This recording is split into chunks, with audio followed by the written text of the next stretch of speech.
Well, hello and welcome again. Mine is Peter Waters, G30JV from Waters and Stanton, and I'm going to talk about how to get the best part exchange price for your radio, or if you're going to sell it direct, the best second-hand price. Imagine I've just driven up to my local dealer. Well, let's just suppose it's Waters and Stanton, and I've got my old radio that I had for about 3 or 4 years, and I've got a new radio that I want to buy, brand new radio. Well, I want to get a decent part exchange price. Well, perhaps there's certain things I should do, or maybe I should have done, if I was going to get the best second-hand price.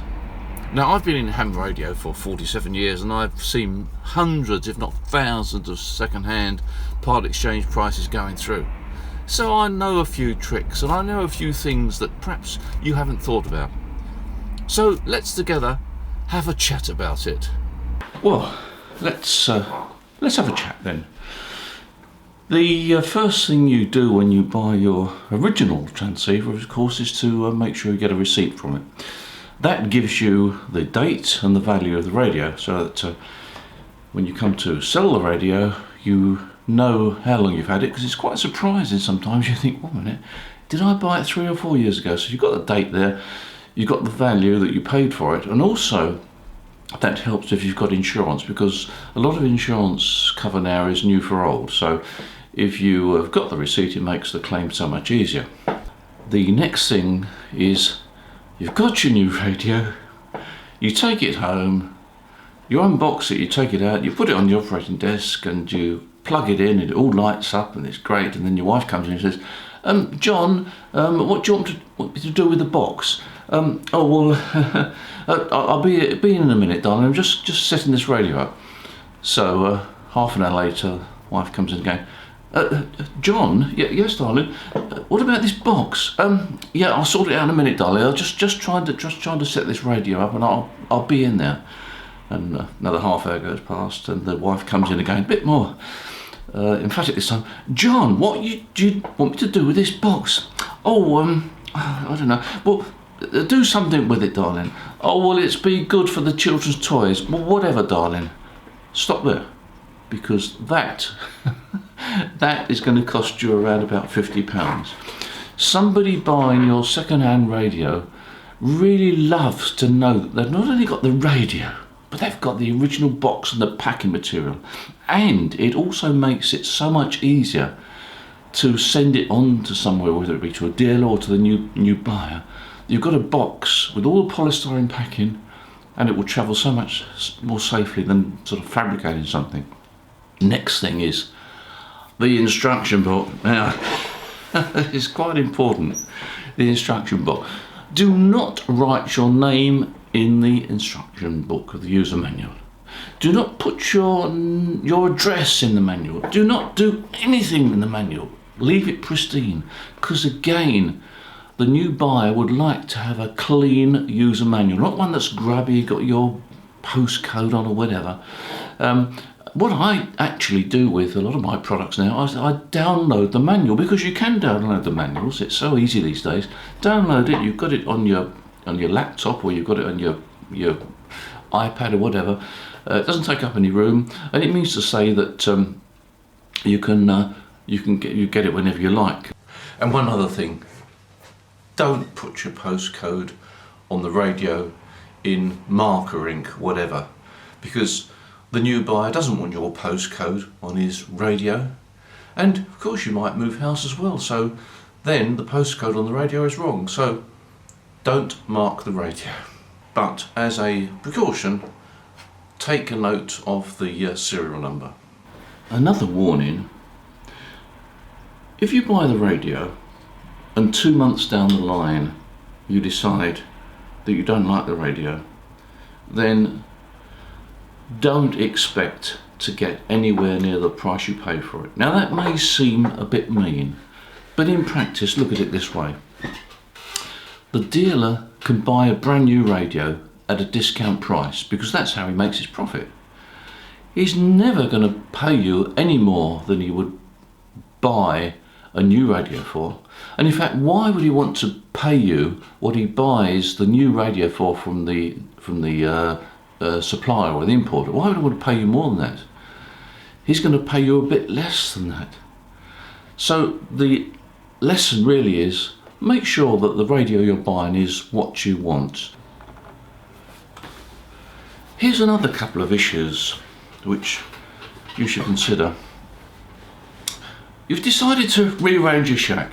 So you put your transceiver on the desk there and you think, perhaps I'll put the linear, get the linear down, put the linear next to it, and the linear won't quite go in, so give it a bit of a shove.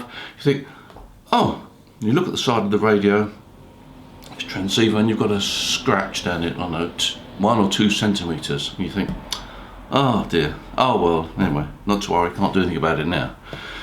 Well, you're right, you can't do anything about it. The problem is that scratch could be worth up to £100 or even more on a transceiver. Who is going to buy a second-hand transceiver with a scratch on it, particularly if it goes down to metal? Very difficult to get rid of it.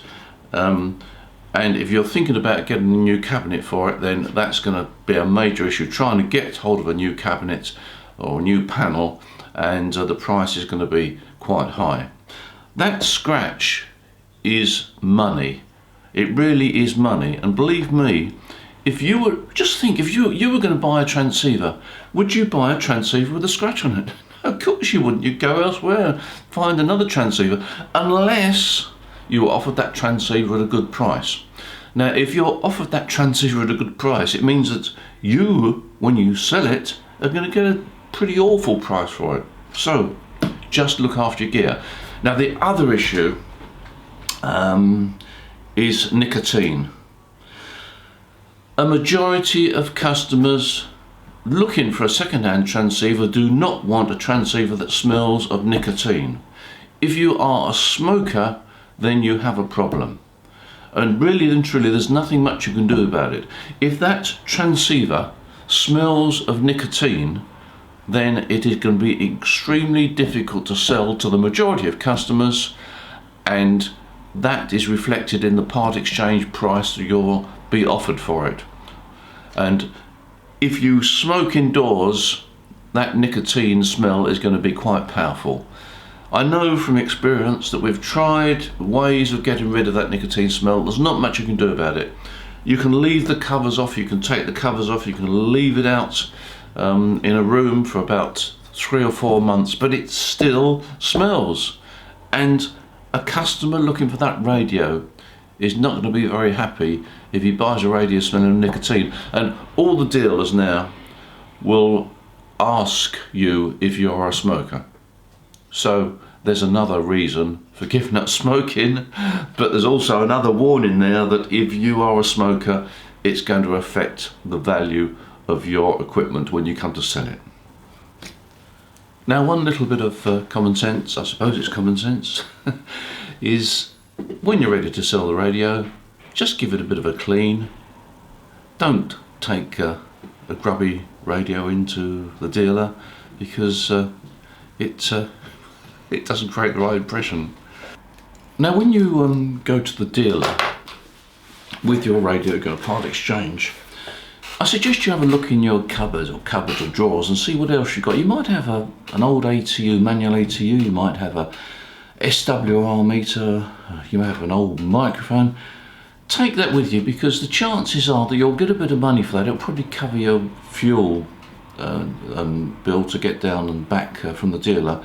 The dealer might not be interested in those items on their own, but he may well give you a bit of money for those if you tag them onto the main transceiver that you're part exchanging.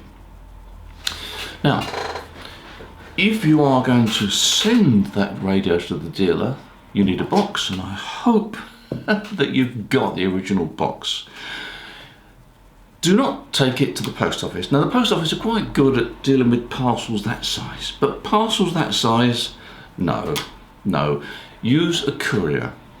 Now, it's not always appreciated that you can use DPD, you can use UPS, you can use FedEx.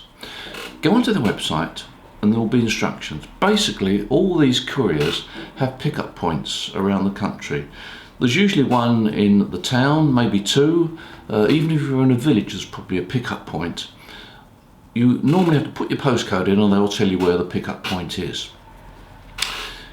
It'll cost you, I don't know, £10, £12, that sort of area. It's not overly expensive.